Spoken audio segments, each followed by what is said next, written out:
3 days before my son's wedding, my wife casually dropped the bombshell that he wasn't actually mine. For 18 years, I had raised him, covered all the costs, and built my life around a lie. I was seated at the back of the room, treated like an outsider. But when the bride's father saw me sitting there and turned pale, halting the music mid-ceremony, the truth was out. My name is Norman Keller. I'm 47 years old, and I've spent the last 23 years building a small dairy farm in rural Wisconsin. It's nothing extravagant, just honest work, early mornings, and a lifestyle where a handshake still means something. I married Denise right after college. She was beautiful, sharp-tongued, ambitious in ways I never was. 9 months after the wedding, we had Oliver. At least, that's what I thought. That Tuesday night, Denise placed her fork down with unsettling calm, a deliberate action that made my stomach churn before my brain could process it. We were eating pot roast. I remember because I had been looking forward to it all day, but never got to finish. Oliver's wedding is in 5 days, she said, not looking at me. Her voice was flat, like she was reciting a shopping list. I nodded. I know. I had my suit pressed yesterday. She exhaled sharply. There's something I need to tell you before then. Something I should have told you long ago. The way she said it, I knew immediately. Deep down, I had always known. He's not yours, Norman. Biologically, I mean. Oliver's not your son. No tears, no trembling hands, just a matter-of-fact tone, as though she were talking about the weather. I didn't move. I didn't speak. My fork was halfway to my mouth, and it stayed there, suspended, as the words sank into my chest like lead. I thought you should know, she added. Before the wedding. It didn't feel right to keep pretending. Pretending. That one word hit me harder than anything else. 23 years of pretending. I set my fork down carefully, pushed my chair back, and walked out the door. I didn't grab my coat. I didn't say a word. I just walked to my truck, climbed in, and sat there, in the dark driveway, until the cabin light turned off. I didn't cry. I didn't punch the dashboard. I just stared at the tree line, numb, while the cold seeped in through the windows. The truth was, part of me had suspected for years. The way Oliver didn't look like me. The way Denise flinched when I mentioned family resemblances. The growing distance between us as Oliver got older. But suspecting and knowing are two completely different things. One you can live with. The other destroys you from the inside. I stayed in that truck for 3 hours. When I went back inside, the house was dark, and Denise was already in bed. I walked to my office, opened the filing cabinet, and took out a folder I hadn't touched in 8 years. Inside was a single sheet of paper, a DNA test, Oliver's and mine. I had known the truth since he was 10. The test had cost me $200 and 3 weeks of sleepless nights. At 10, Oliver was playing Little League, losing teeth, still calling me Dad without hesitation. But that year, something shifted. Denise grew distant, secretive. Late-night phone calls she took in the garage, weekend trips to visit her sister that always seemed to coincide with my busiest seasons. One night, while searching for batteries, I found an old photograph in her drawer. It showed her at a corporate retreat before we married, standing next to a man I didn't recognize. They were laughing, his arm around her waist, her head tilted toward him in a way that felt too familiar. I ordered the test the next day, swabbed Oliver's cheek while he slept, telling myself I was just being paranoid. The results came back on a Thursday. I remember because I had just finished the morning milking and found the envelope in the mailbox. I sat in my truck, right there at the end of the driveway, and opened it. Not a match. Probability of paternity, 0%. I sat there for an hour, staring at those words, waiting for something to hit me. Rage, betrayal, grief. But all I felt was numbness. Here's the thing no one tells you about moments like that. You don't just lose the future. You lose the past, too. Every memory gets rewritten. Every milestone, every proud moment, every time I thought, he's got my stubborn streak, or he laughs just like me. All of it becomes a lie. But I didn't confront Denise. I didn't file for divorce. I didn't do anything except fold that paper, put it in an envelope marked emergency documents, and lock it in the filing cabinet. Because Oliver was still my son. Maybe not by blood, but in every other way that mattered. I had been there for his first steps, his first words, his first day of school. I taught him to ride a bike, throw a baseball, change a tire. That still meant something, even if a lab said we didn't share DNA. So I buried it. I stayed. I kept being his father. And Denise never knew I knew until that Tuesday night, 8 years too late. After sitting in the truck, I went to my office again, pulled out that test, and held it in my hands. The paper was worn at the edges from the many times I had taken it out, stared at it, and put it back. This time, I didn't put the test results away. Instead, I placed them on my desk where Denise would see them if she walked in. Then, I opened my laptop and began making calls. The first call was to Stuart Campbell, my oldest friend and the only lawyer I trusted. He answered on the second ring, sounding groggy. It was well past midnight. "Norm, what's wrong?" he asked. "I need your help," I said quietly. "And I need you to keep this between us." Stuart arrived at my house the next morning, before the sun had risen, carrying 2 cups of gas station coffee and a worn leather briefcase. He'd been my friend since high school, back when we were 2 naive kids who thought we could conquer the world. He went on to law school, while I stayed on the farm, but we never lost touch. I met him at the barn, away from the house. Denise was still asleep, and I intended to keep it that way. "You look terrible," Stuart remarked, handing me one of the coffees. "Feel worse," I muttered, taking a sip. It was awful, burned and bitter, but I drank it anyway.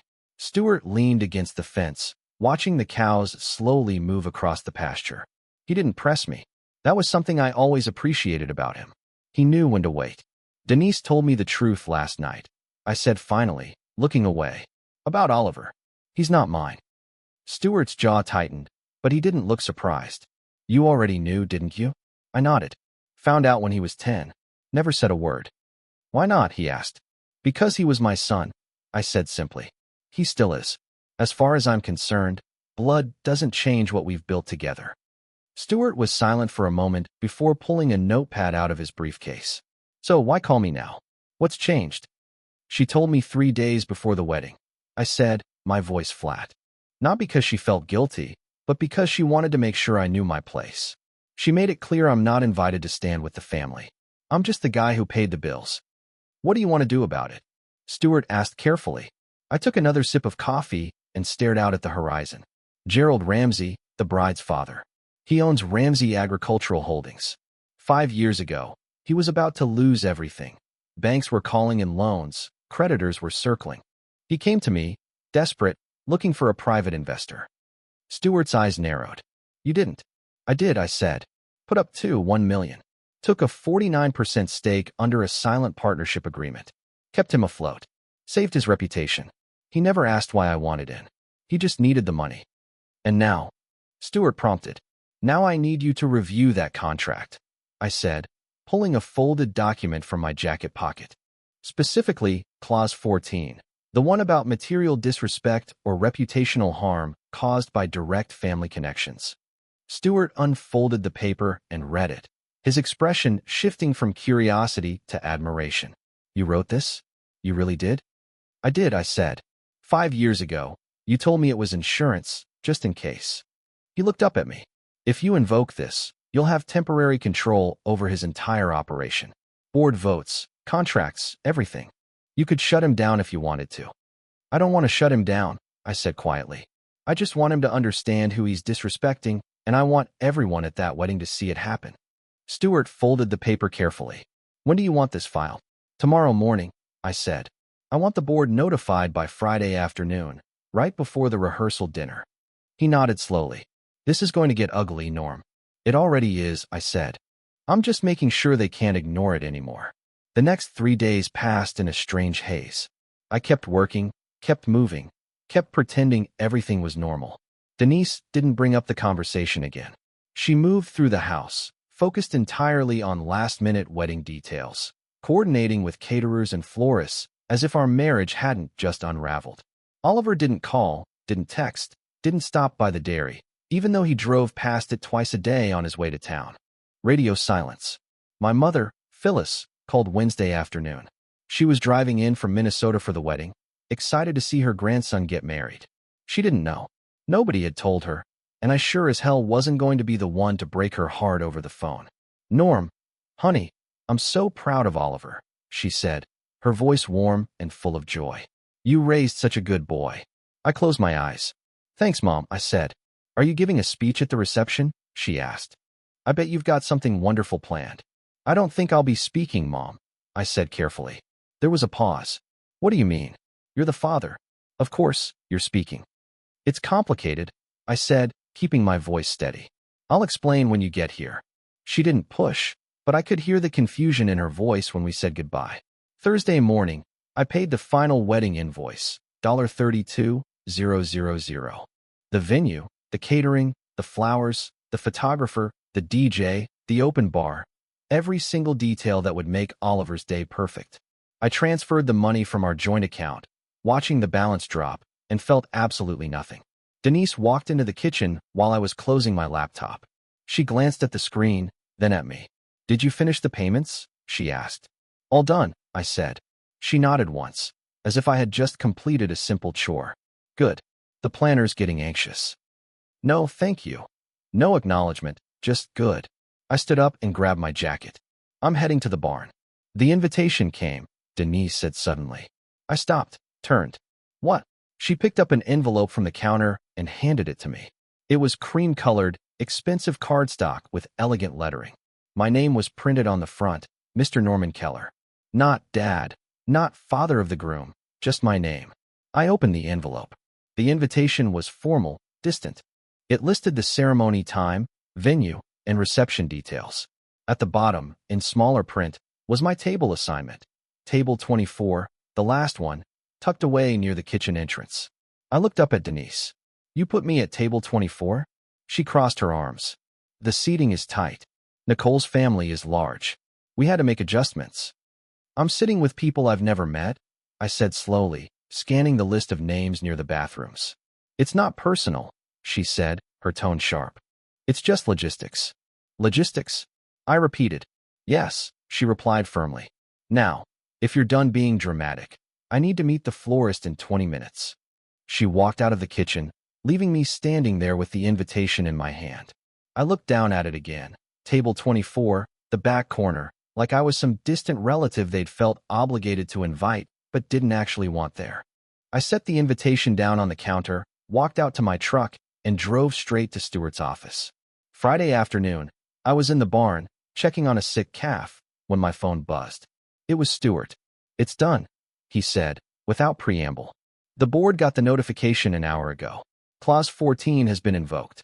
As of 4 p.m. today, you have temporary operational control over Ramsey Agricultural Holdings, pending board review.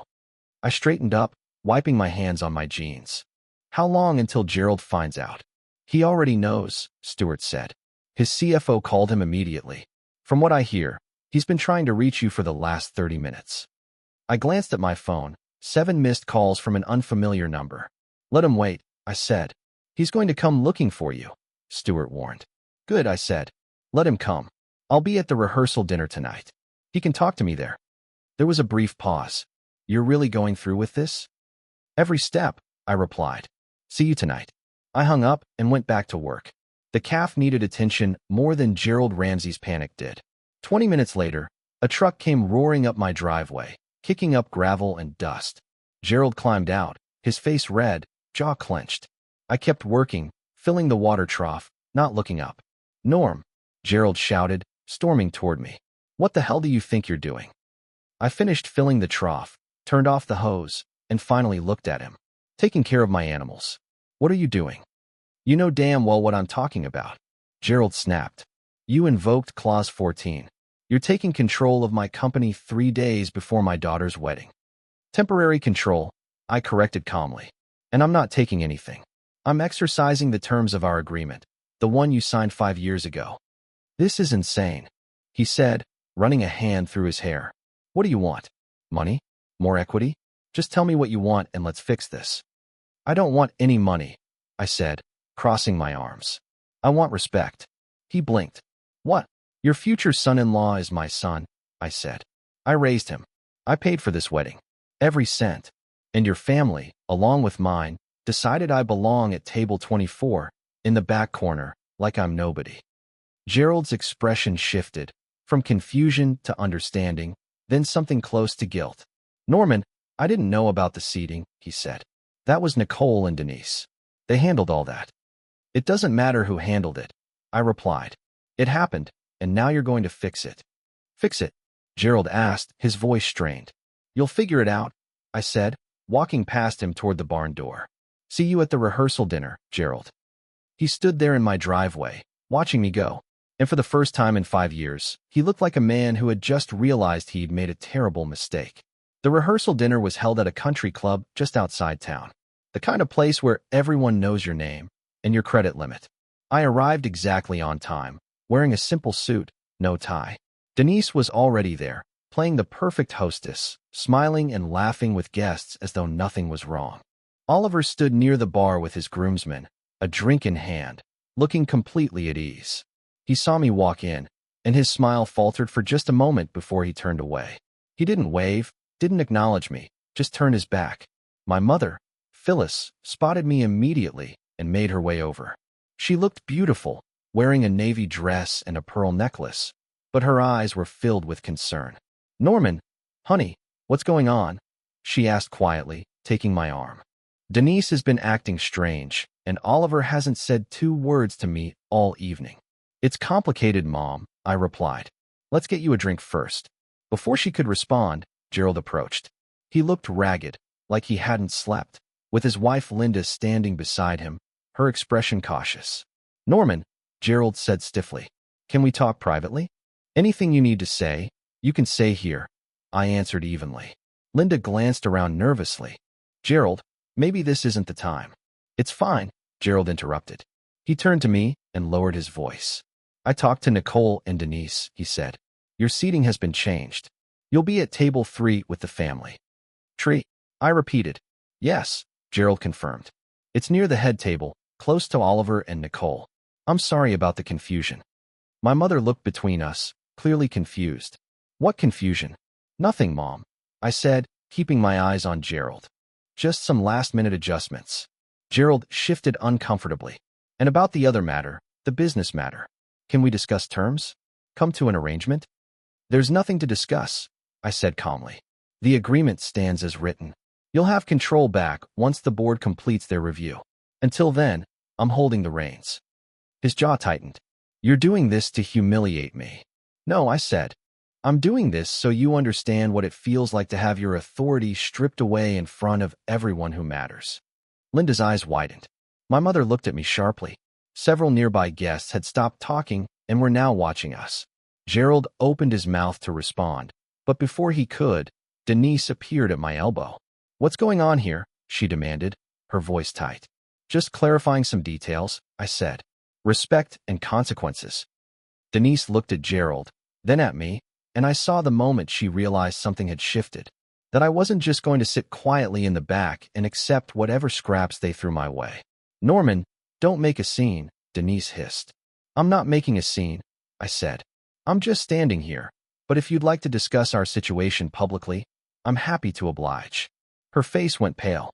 Gerald took a step back, clearly wanting no part of whatever was about to happen. My mother touched my arm. "Norman, what is she talking about?"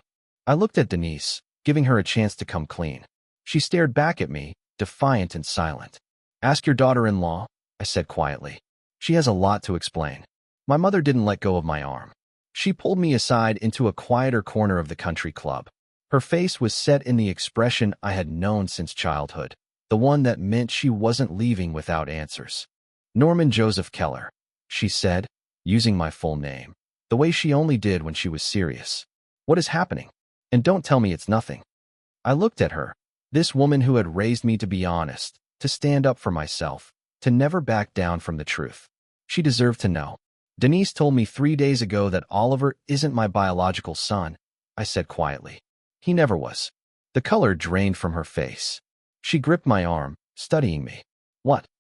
"I've known for 8 years, Mom," I continued. "I found out when he was 10. Did a DNA test, but I stayed. I kept being his father because that's what he needed." "8 years?" she whispered. "You've known for 8 years and never said anything?" "What was I supposed to say?" I asked. He was my son in every way that mattered. I wasn't going to abandon him just because of biology. My mother's eyes filled with tears, but she blinked them back. "And Denise just told you now, days before his wedding?" "She wanted me to know my place," I said. "She made it clear I'm not really family. That's why they put me at table 24, in the back, like I'm some distant relative they had to invite out of obligation." "That's cruel," my mother said, her voice trembling with anger. That's unforgivably cruel. Across the room, Denise was watching us. She must have seen the look on my mother's face because she started walking over, her expression defensive. Phyllis, Denise said carefully. Is everything all right? My mother turned to her, and I saw something I'd rarely seen before, cold fury. How dare you? My mother said, her voice low but cutting. How dare you treat my son this way? I don't know what Norman told you. He told me the truth. My mother interrupted. Something you should have done 23 years ago. People nearby stopped talking. The room was getting quieter, and attention began shifting toward us. This is not the place, Denise hissed. Then where? My mother demanded. When were you planning to acknowledge what you've done? When were you going to thank the man who raised your son, paid for everything, gave up everything while you lied to his face for over 2 decades? Oliver appeared then, confusion on his face. Grandma, what's going on?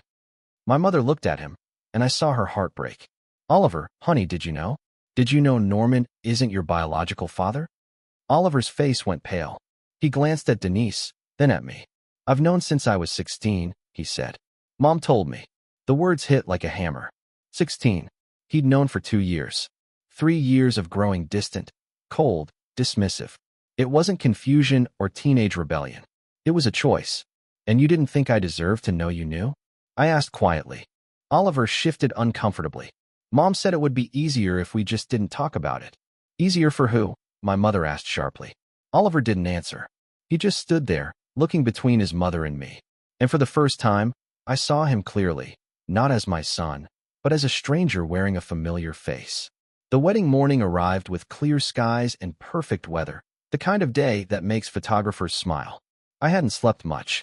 My mother had stayed up with me until almost 2 a.m., both of us sitting in the kitchen of my farmhouse, drinking coffee, trying to make sense of the wreckage. Are you going? She'd asked. I'm going, I confirmed. I paid for it. I'm going to see it through. Now, standing in front of the mirror in my bedroom, I adjusted my tie. The same tie I'd worn to Oliver's high school graduation. The cufflinks he'd given me when he got accepted to college were on the dresser. I picked them up, looked at them for a long moment, then set them back down. I wore plain silver ones instead. I drove to the venue alone. My mother had offered a ride, but I needed the silence. The ceremony was being held at a restored barn on the edge of the Ramsey property, decorated with white flowers and string lights. Expensive, elegant, everything Denise had wanted. I parked in the back lot and walked up the gravel path. Guests were already arriving, dressed in their best, smiling and chatting. I recognized some faces, neighbors, business associates, people who'd known me for years. Some of them looked at me strangely, unsure whether to acknowledge me or not. Word got around. I found my assigned seat, table 3, just as Gerald had promised. It was closer to the front, but still not where a father should be. I sat down and waited. The ceremony space was arranged in neat rows, chairs facing a wooden arch draped in fabric and flowers. The bridal party was assembling behind a white curtain near the entrance.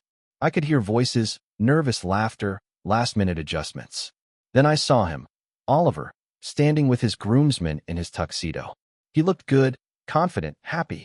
He glanced in my direction, and our eyes met for just a second before he looked away. No acknowledgement, no nod, nothing. My mother arrived and sat beside me, taking my hand. I'm here, she said simply. The music started, a string quartet playing something classical and romantic. Guests settled into their seats. The officiant took his place under the arch. Then Gerald appeared, walking down the side aisle toward the front. He was supposed to escort Nicole down the aisle, but something was off. He looked pale, shaken. His eyes scanned the crowd, and when they landed on me, he froze. For a long, terrible moment, he just stared at me, as if he were seeing me for the first time, like he'd forgotten I existed and suddenly remembered exactly who I was and what I held over him. The music swelled. Nicole appeared at the entrance in her white dress, radiant and beaming. But Gerald wasn't moving. He was still standing there, staring at me, his face ashen. Someone whispered something to him. He blinked, seemed to shake himself, then turned toward his daughter, but his hands were trembling. The processional began. Nicole started down the aisle, her arm linked with Gerald's, but he was stiff, mechanical, like every step was taking effort. When they reached the front, the officiant smiled and began the ceremony. But Gerald wasn't paying attention. He kept glancing back at me, his jaw tight, his expression strained. And then, just as the officiant asked everyone to be seated, Gerald held up his hand. "Wait," he said, his voice cutting through the space. "Before we begin, there's something that needs to be said." The guests shifted uncomfortably in their seats. Nicole's hand went to her mouth. Oliver stood frozen at the altar, his face pale. Gerald cleared his throat, his voice stronger now. 5 years ago, my business was failing. I was weeks away from bankruptcy. Everything I built was about to collapse. And then Norman Keller, this man sitting right here, Gerald gestured toward me, stepped in and saved it all. Murmurs rippled through the crowd as heads turned in my direction. He invested over $2 million into Ramsey Agricultural Holdings, Gerald continued. He became a silent partner, asking for nothing in return except discretion. He saved my company, my reputation, and my family's future. And I repaid him by letting him be treated like he didn't matter. Denise stood abruptly from her seat. "Gerald, this is not." "Sit down," Gerald said sharply. It was the first time I'd heard him speak to anyone that way. Denise's mouth snapped shut, and she slowly lowered herself back into her chair. Gerald turned to face me directly. Norman raised the man standing at this altar. He paid for every part of this wedding, and he was seated in the back like a stranger because I didn't have the courage to stand up for what was right. That ends now. He walked down from the front past rows of stunned guests until he stood directly in front of me. Then, to everyone's shock, he extended his hand. "I'm sorry," Gerald said, his voice thick with emotion. "You deserve better from all of us." I stood slowly and shook his hand, firm and steady. The handshake of two men who understood respect. My mother squeezed my other hand, tears streaming down her face. Gerald turned back to the crowd. "If anyone here has a problem with Norman Keller being treated as family, you can leave now. This wedding doesn't happen without him. None of this happens without him." Silence. No one moved. Then, slowly, people began to stand. First, it was my mother. Then Stuart and his wife. Then some of the dairy suppliers I'd worked with for years, followed by Gerald's own business partners. Men who'd benefited from my investment, whether they knew it or not. Within moments, nearly half the guests were standing, not in protest, but in solidarity. Oliver stood at the altar, watching this unfold, his face a mixture of confusion and something that might have been shame. He opened his mouth, closed it, then finally managed. "Dad, I said quietly, not now. Not here." Denise sat rigid in her seat, her face flushed with humiliation. A few of her relatives stood beside her, but most remained seated, uncertain. Gerald returned to the front. "Well, continue," he said to the officiant. "But first, I want to make something clear. Norman Keller is family. Anyone who treats him otherwise answers to me." The ceremony resumed, but everything had changed. The air felt different. The balance of power had shifted, and everyone knew it. The reception was awkward, to say the least. I stayed for the first hour, mostly for my mother's sake. People approached me cautiously, some apologizing, others offering quiet nods of respect. Gerald made sure I was seated at table 1, right next to his family, though that only made the tension more obvious. Oliver tried to approach me twice. Both times, I politely excused myself. I wasn't ready for whatever apology or explanation he'd rehearsed. Maybe I never would be. Denise avoided me entirely, staying on the opposite side of the venue, surrounded by the few relatives who still supported her. I caught her staring at me once, her expression unreadable. Anger, regret. I didn't care enough to figure it out. Around 8 p.m., I found my mother and told her I was leaving. "You did good today, honey," she said, hugging me tightly. "I'm proud of you." "Thanks, Mom," I said. "You heading back to the hotel in a bit?" "I want to make sure people remember what happened here today," she said. I smiled despite everything. My mother, ever the fighter. Stuart walked me to my truck. "Hell of a day," he said. "Yeah," I agreed. "Hell of a day. What are you going to do about the business?" Stuart asked. "You still have operational control for at least another month." "I'm not interested in running his company," I said. "I just needed him to understand consequences. I'll sign the control back over in a few weeks once the point is made." Stuart nodded. "And Denise?" "Divorce papers will be filed Monday morning," I said. "The house is in my name. She can find somewhere else to live." "Cold," Stuart observed. "Fair," I corrected. I drove home as the sun set, the sky painted in oranges and purples. When I pulled up to the farmhouse, everything was quiet, peaceful, mine. I sat on the porch with a beer and looked out over the land I'd worked for decades. Somewhere out there, Oliver was dancing at his reception, celebrating a future I'd paid for but wasn't really part of. And for the first time in 23 years, I felt free. 3 months later, the divorce was finalized. Denise got nothing except what the law required, which wasn't much, given the prenup Stuart had insisted I get all those years ago. Oliver reached out a few times, but I kept my distance. Maybe someday we'd find a way back to each other. Maybe not. Gerald and I maintained our business relationship, though it was purely professional now. He'd learned his lesson. So had I. My mother visited often, helping me turn the farmhouse into something that felt less like a museum of broken memories and more like a home. And one evening, sitting on that same porch, watching the sunset, I realized something. I'd spent 2 decades being someone's father, someone's husband, someone's partner. I poured everything into roles that were built on lies. Now I was just Norman, and that was enough.